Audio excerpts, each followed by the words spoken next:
অনেকদিন আগের কথা। একটি জঙ্গলের কাছে একটি গ্রামে এক দরিদ্র কাঠুরিয়া বাস করত।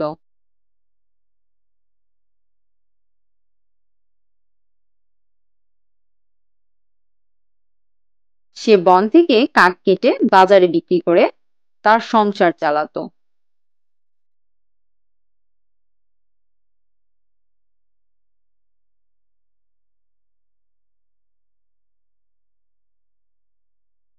একদিন সে নদীর ধারে যথারীতি কাঠ কাটছিল।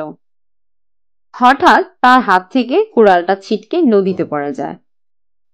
এতে কাঠুরিয়া খুবই মর্মাহত হলো, কারণ সে সাঁতার বা ডুব দিতে জানতো না। হায় হায় হায়, এবার কি হবে? আমি তো নদীতে নামতেও পারবো না। এই নদীতে তো কুমির আছে। হায় হায় হায়। তাই ভারাক্রান্ত মন নিয়ে সে সেখানেই বসে রইল। তারপর একটি বিস্ময়কর ঘটনা ঘটল। তার সামনে একটি সুন্দর পরী হাজির হলো। জলপরী সহানুভূতিশীল কণ্ঠে তাকে জিজ্ঞাসা করলো, কাঠুরিয়া, কি হয়েছে তোমার? তুমি এত দুঃখী কেন? এত কান্না কেন করছো তুমি? এমন কি হয়েছে তোমার সাথে? কাঠুরিয়া জলপরীকে সবকিছু খুলে বলল।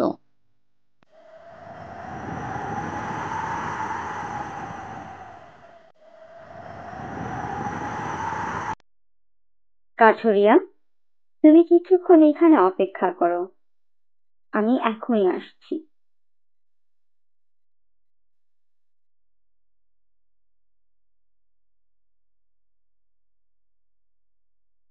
কাঠুরিয়া, দেখো তো, এই রূপার কুড়ালটি কি তোমার? না না, এটা আমার কুড়াল না। কাঠুরিয়া, তুমি আরেকটু অপেক্ষা করো, আমি এখনই আসছি।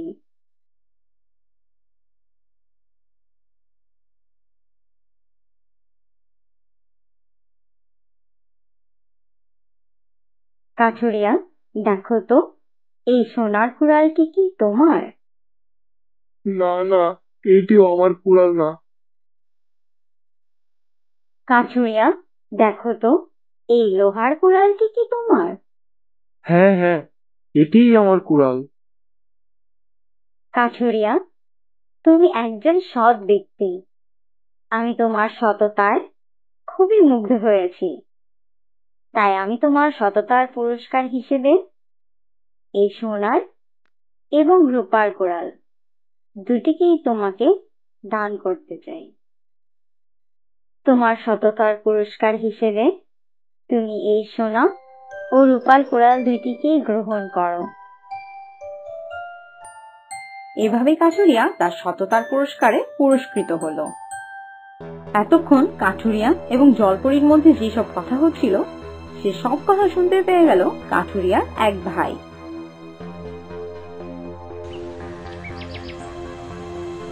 পরের দিন সকালে কাঠুরিয়ার ভাই সেখানে কাঠ কাটতে এলো এবং ইচ্ছে করে সে তার কুড়ালটিকে পানিতে ফেলে দিল।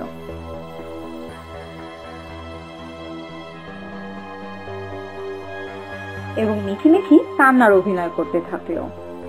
এবারও সেই একই ঘটনা ঘটল। পানির থেকে সেই সুন্দর জলপরীটি আবার বেরিয়ে এলো। কাঠুরিয়া, কি হয়েছে তোমার? তুমি কান্না করছো কেন? আমার একটি মাত্র কুড়াল, সেটা পানিতে পড়ে গেছে। কাঠুরিয়া, তুমি এখানে অপেক্ষা করো, আমি এখনই আসছি।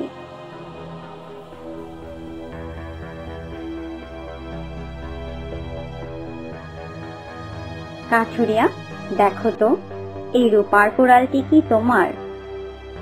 না না, এই কুড়ালটি আমার নয়। কাঠুরিয়া, দেখো তো, এই সোনার কুড়ালটি কি তোমার? হ্যাঁ হ্যাঁ, এই কুড়ালটি আমার। এই অসৎ কাঠুরিয়ার কথা শুনে জলপরী খুব রাগ হলো। জলপরী চুপ করে নদীতে ডুব দিল এবং আর কখনো এলো না। সন্ধ্যা নামলো। লোভী কাঠুরে অনেকক্ষণ বসে থাকলো। মনের দুঃখে সে বলল, লোভ করে এখন নিজের কুড়ালটাও হারালাম।